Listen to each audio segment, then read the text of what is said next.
अगर हम सभी अपने बचपन में झांक कर देखेंगे तो आपको बहुत कुछ याद आएगा जो बेहद सरल और सहज था। घर के बाहर खेलती गिलहरियां, तो कहीं दीवारों पर अटखेलियां करती बिल्ली, या घर के बाहर बैठे बंधी गाय या लड़ते झगड़ते कुत्ते जिनके साथ हम खेले होंगे, उनसे दुलार किया होगा, डरे होंगे। अब हम मुद्दे की बात पर आते हैं। हम इतना बचपन और जानवरों की बातें क्यों कर रहे हैं? दरअसल सभी जानवर कार में घूमने वाले नहीं होते। जिसको देखकर सड़क किनारे खड़ा लड़कों का एक जत्था कहता है, इसको कहते हैं किस्मत। हर जानवर की किस्मत में एनिमल फूड या पेट फूड जैसा कुछ नहीं होता। कुछ जानवर सड़क पर होते हैं, कुछ घरों में होते हैं, अधिकतर सड़क पर ही होते हैं। कुछ मिल गया तो खा लिया, बीमार होते हैं, खुद से ठीक हो जाते हैं, ना ठीक हुए तो वहीं सड़क किनारे ही मर जाते हैं। इनकी देखभाल करने वाला कोई नहीं। हम बात किसी एक जानवर की नहीं कर रहे। अगर आपके घर में भी कोई जानवर है तो उनके साथ अपने लगाव को महसूस करिए और 2 मिनट उनके बारे में सोचिए, जिनको न खाना नसीब है, न कोई घर, न दवा, न ही इलाज। जागृति दिल्ली में रहती है, उम्र 20 साल है, जानवरों को लेकर काम करती हैं। कोई संगठन नहीं है, बस खुद से, अपने घर वालों की मदद से। एड्रेस यहाँ बताना जरूरी नहीं है, वरना कुछ फर्जी लोग जिनका जिक्र अक्सर जागृति अपने इंस्टा स्टोरीज में करती हैं, वो घर के आसपास मंडराने लगेंगे। हमारे देश में लड़कियों के साथ ये समस्या हर जगह आती है। जरूरी नहीं उसके लिए आपका यूपी के किसी सामान्य कस्बे में घर हो, देश की राजधानी में भी लोग परेशान होते हैं, सोशल मीडिया पर भी। अब बात करते हैं, आखिर जागृति ऐसा क्या करती है कि उनके बारे में बात की जा रही है। आप सोचिए, आपने कितनी बार सड़क पर मरते या तड़पते जानवर देखे होंगे, कभी प्यास से, कभी बीमारी, या कभी किसी दुर्घटना या किसी चोट के कारण। हम में से कितने लोग हैं जो किसी जानवर की मदद के लिए बाहर निकलते हैं? जानवर तो छोड़िए, यहाँ सड़क पर अगर किसी इंसान का एक्सीडेंट हो जाए तो हम उसे छूने से पहले 400 बार सोचते हैं, और आखिर में दूर से देखते हैं कि 2-1 लोग चोटिल के करीब हैं तो धीरे से वहां से खिसक लेते हैं। ये सच है, ये आप भी जानते हैं, बस आपका ही जानना जरूरी भी है। भारत समाचार ने जब जागृति से बातचीत की तो उन्होंने बताया कि वो पायलट बनना चाहती थी, लेकिन अब जो जागृति कर रही है वो उस सपने से कोसों दूर है। जागृति जानवरों का रेस्क्यू करती है। जी हाँ, लावारिस जानवरों को, जिनको देखकर समाज का आधा हिस्सा नाक मुंह सिकोड़ने लगता है। जागृति बीते 1.5 साल से सैकड़ों जानवरों को खाना खिलाती आ रही है। लॉकडाउन का वो डरावना दौर भी इसमें शामिल है। इन जानवरों में गाय, बिल्लियां और कुत्ते शामिल हैं। जब हमने जागृति से पूछा तो जवाब में वो कहती है कि बचपन से उनके घर में सभी को जानवरों से बहुत लगाव था। तो जब वो थोड़ी सी समझदार हुई तो उन्हें लगा कि सड़क पर भटकते बेसहारा जानवरों के लिए उन्हें भी कुछ करना चाहिए।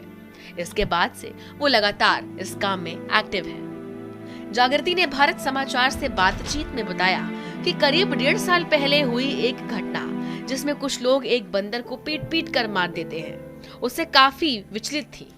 वहां से उन्होंने जानवरों, खासकर लावारिस जानवरों के लिए काम करना शुरू किया। अब वो उन्हें बचाती हैं, इलाज कराती हैं, खाना खिलाती हैं और मौका पड़ता है तो उनका यूरिन और स्टूल भी पास कराती हैं। कई संगठन हैं जो जानवरों के उत्थान के लिए काम करते हैं। जागृति के साथ ज्यादातर उनकी माँ जाती है। दादी को गायों से ज्यादा लगाव है तो समय समय में ये ताने मिला करते हैं कि ब्राह्मण हो, गाय की सेवा करो, ये घर में कुत्ते क्यों पाले हो।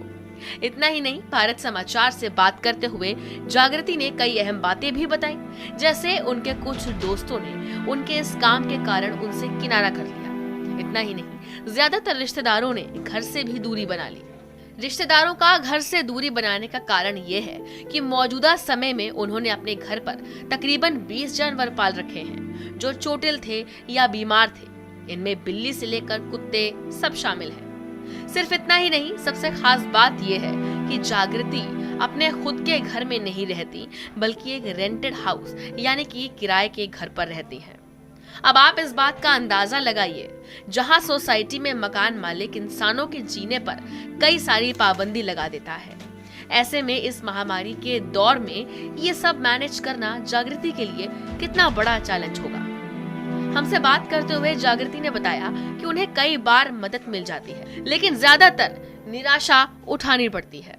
अपने डॉक्टर की तारीफ करते हुए वो बताती हैं कि डॉक्टर हमेशा उनका सपोर्ट करते हैं। उनका पिछला काफी बिल अभी तक पेंडिंग, लेकिन तब भी वो कभी भी इलाज के लिए मना नहीं करते और आज भी हमारे बचाए हुए जानवरों का इलाज करते हैं और अपनी पिछली फीस को लेकर किसी तरह का प्रेशर भी नहीं डालते।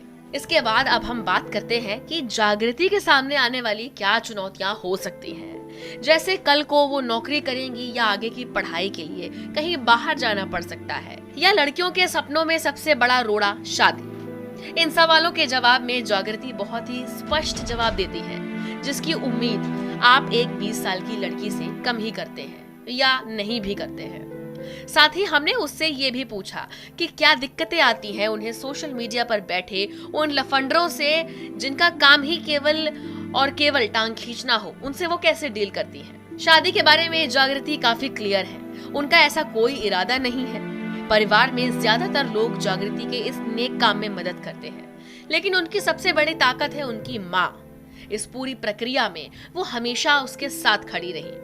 जागृति की माँ को अपनी पहचान सार्वजनिक करना नहीं पसंद, इस वजह से हम उनका नाम या फोटो आपको नहीं दिखा सकते।